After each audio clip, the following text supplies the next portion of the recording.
Good morning, everyone. I hope you're having an absolutely fantastic day. This is like one of my favorite mugs that I own. Seriously, look at it.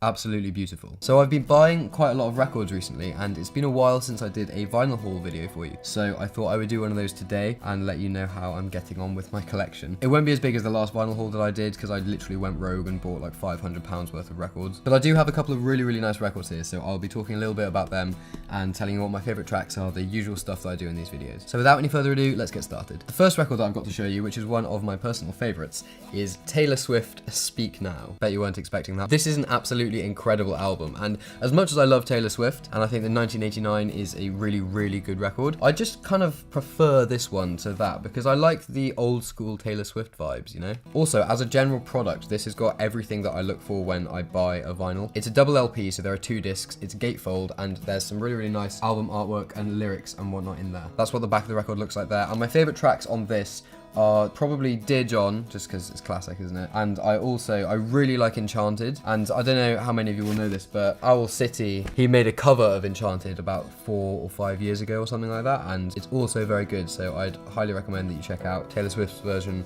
and his version. Number 2 on the list is Keaton Henson's latest album, Kindly Now. I've actually got 2 of them. I'm sure that a lot of you know that Keaton Henson is one of my all-time favorite artists, and I actually did a track-by-track album review for this, and if you want to check that out, then the link will be there. That video will also explain why I have 2 of them. Anyway, it's an absolutely stunning album, and my favorite tracks on this are How Could I Have Known and Old Lovers in Dressing Rooms. Number 3, we've got Milk Teeth, Vile Child. Milk Teeth are a very sort of punky, grungy rock band, and Ollie, the drummer of the band, is actually a contemporary of mine at college. I've known him for about 4 years now, and it goes without saying that you have to support your friends and family's music in the same way that you would support the artists who you don't even know. Also, this is an awesome album, so I would have bought it anyway. The record itself is a really cool marbled orange and blue colour, and I absolutely love coloured vinyl. I think it looks awesome. Favourite tracks on this are Driveway Birthday, Leona and Crow's Feet. Next we have Alluvium, False Readings On. I had no idea who this was before I bought it. My local record shop have a discovery section. They'll have a whole load of artists that will have recently released music, and next to the display of LPs and CDs of the artists, they'll have little cards which will describe what sort of genre they are, a little bit about the history of the artist, and they'll also have a section that says for fans of, and it'll list other artists that are similar. And the similar artists for this album were people like Hammock, Helios, Nils Frahm, Olafur Arnalds. So I would have been really surprised if I didn't like it, and I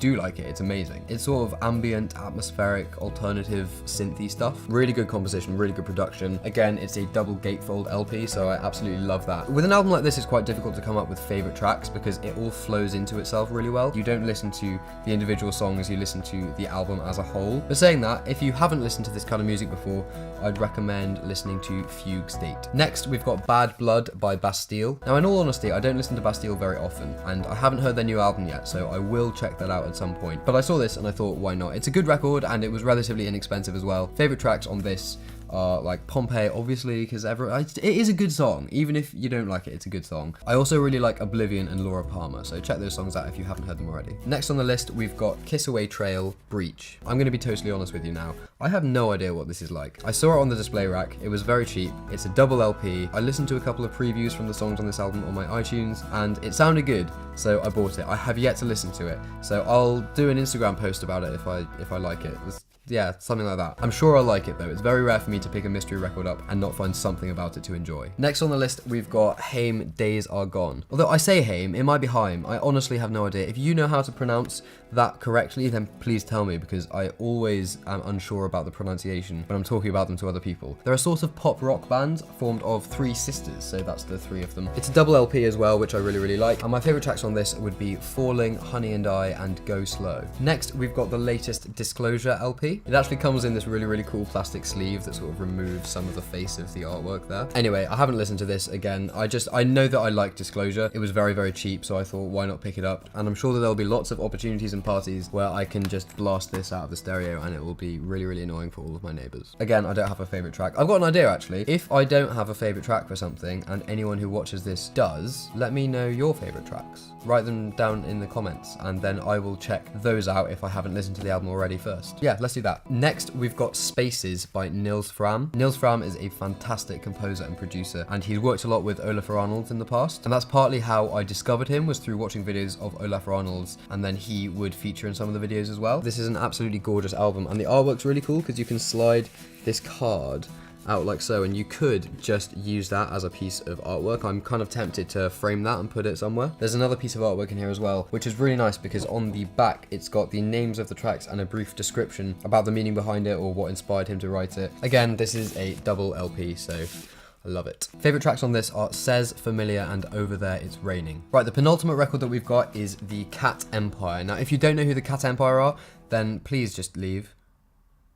No, I'm joking, but the Cat Empire are an absolutely awesome ska and jazz band from Australia. This is their self-titled album, and it's got some of the tracks that I listened to when I was going through a sort of bit of a hippie phase, and I just fell in love with it, and I still love it now, and they're just such a cool band, and it's just very nice, happy, positive music. And my favourite tracks on this are The Wine Song, The Chariots, and Hello as well. Hello is just incredible. Right, time for the final record of this haul, and that is Hammock's latest release, Everything and Nothing. Hammock are an ambient post-rock duo, and a while ago they suddenly released this statement about how they were making a new album, which sort of took everyone by surprise because they hadn't released anything for quite some time, but it was awesome news. And I've always been a huge fan of Hammock. One of the first records that I bought was Asleep in the Downlights. And once again, this has got all of the things that I really like when I buy a record. Really nice artwork, gatefold sleeve, and a double LP. It's just an absolutely fantastic, ethereal, lush, but also quite edgy album, and my favourite tracks on here would definitely be Clarity and Dissonance. Dissonance is like, blew my mind when I first heard it. So yeah, that concludes this vinyl haul video. No, it doesn't. I just remembered, I'm actually wearing the t-shirt of the artist I've forgotten. I must have put him away before making this video. There it is. So this is the last one though. Benjamin Francis Leftwich, After the Rain. I actually saw him live in Cardiff a couple of days ago, and it was such an incredible gig. The energy there was just really peaceful. We were all kind of sat on the floor. It was just him and his guitar, and a couple of times he actually stopped using the microphone and the amplifiers and just sort of sat at the front of the stage and played. And when he played Atlas Hands at the very, very end, he walked around the crowd while he was doing it. It was awesome. I met him after the gig as well. He's just the nicest guy. But yeah, amazing album. He's an artist who released one album several years ago and then had a huge break, and he actually released a statement saying that he'd gone through some personal things. His father had died, and he basically took a whole load of time out of making music to sort of heal and recover, and then he's come back with this, and it's just an absolutely beautiful album. It's indie acoustic-y folk music, and his voice is one of the most distinctive things you'll ever hear, so I really highly recommend that you all check this out. And my favourite tracks on this are Tillicum, Kicking Roses, I love Kicking Roses so much, and Groves. Groves is a very, very emotional song that he sort of wrote about his father and that relationship and what happened there. So yeah, please check out Benjamin Francis Leftwich. That really is the end of this vinyl haul video. Now, when I did my record collection video, which I will have a link for there if any of you are interested in seeing what all of these are, I had a counter go through the video, and I'm fairly sure that I had 207 records at the end of that, and there are 13 records there. I am including the fact that I bought 2 of Kindly Now. That means that I've now got exactly 220 records. That's really cool. That means that I'm 5 away from having 250,000. Anyway, I really hope that you've enjoyed this video to some degree or another. Let me know what some of your favourite records are, or the songs that you're listening to at the moment. I always like discovering new music, so put some suggestions for me down there. Thank you all so much for watching. I hope you have an absolutely fantastic day, and I will see you all very soon.